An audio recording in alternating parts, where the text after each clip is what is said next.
Si vous souhaitez mettre en forme très rapidement un tableau sous Excel 2010, sachez que ceci est possible. En effet, donc pour ce faire, vous devez tout d'abord saisir les données que vous souhaitez. Donc vous voyez ici, j'ai déjà différentes données d'insérer.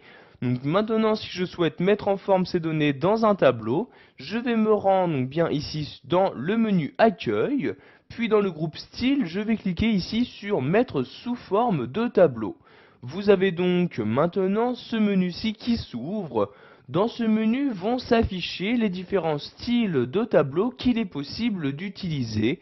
Donc vous voyez ici des styles avec des couleurs claires, des couleurs donc à nuance moyenne ou des couleurs ici foncées.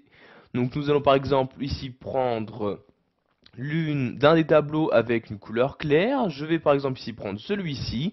Je clique donc dessus. Vous allez devoir maintenant choisir donc de quel tableau il s'agit. Donc comme vous pouvez le voir, celui-ci a pour l'instant été automatiquement retenu donc par le logiciel. Mais si je souhaite par exemple ne pas donc insérer cette colonne-ci dans mon tableau, donc je vais donc ici resélectionner mon tableau, je clique donc ici dans cette partie-là et je fais la sélection de mon tableau. Donc je clique ici, je maintiens le clic de ma souris et je vais donc sélectionner donc le tableau, le nouveau tableau que je souhaite créer. Donc par exemple ici, je vais exclure la dernière colonne. Donc ici, je fais mon tableau comme ceci, je lâche donc le clic de ma souris, je reclique ici sur ce bouton-là comme ceci. Donc si vous souhaitez que votre tableau comporte des en-têtes, donc vous voyez ici par exemple, ici comme c'est le cas ici, vous cochez bien cette case-là et vous cliquez sur OK donc pour mettre sous forme de tableau donc vos cellules. Donc vous avez donc maintenant votre tableau qui a été créé. Donc vous voyez ici, je le désélectionne comme ceci. Donc vous pouvez voir ici par exemple qu'il se trouve bien donc en haut une ligne d'en-tête. Donc par exemple ici pour les noms, date de naissance, total des achats, etc. Il est possible bien évidemment de personnaliser ce tableau. Donc par exemple si vous souhaitez masquer la ligne d'en-tête, vous n'avez juste ici qu'à décocher cette case là. Et voyez ici la ligne correspondante, donc la ligne se trouvant tout en haut du tableau, n'apparaît donc plus. Donc pour la rafficher, vous recochez ici cette case-là. Pour insérer une ligne avec des totaux, vous cochez ici cette case-là. Donc vous pouvez voir ici maintenant qu'une nouvelle ligne apparaît dans mon tableau. Donc avec bien le total, donc ici un total qui apparaît dans cette cellule-ci. Donc pour désactiver donc cette ligne-ci, je n'ai juste qu'à décocher la case correspondante. Maintenant, nous allons remodifier le style de notre tableau. Pour ce faire, je reclique ici sur Style rapide comme ceci.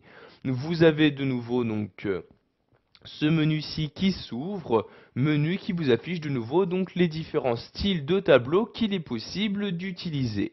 Je vais par exemple cette fois-ci utiliser celui-ci. Donc vous voyez, si vous laissez votre souris sur un style, vous avez maintenant l'aperçu qui apparaîtra directement sur le tableau de votre document.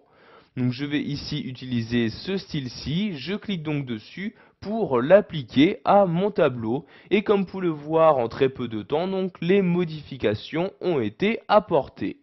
Donc vous pouvez également ici activer ou désactiver les lignes ou colonnes à bande. Donc vous voyez ici, la ligne à bande sont activées, c'est-à-dire qu'une ligne sur deux, vous n'avez pas ici les mêmes couleurs. Si je désactive, donc je décoche cette case-là, vous pouvez voir que maintenant toutes les lignes ont la même couleur. Donc je vais ici par exemple choisir d'utiliser les colonnes à bande. Je coche donc ici colonne à bande comme ceci. Et vous n'avez donc maintenant plus les mêmes couleurs entre les différentes colonnes. Pour finir, nous allons voir comment convertir ce tableau en plage.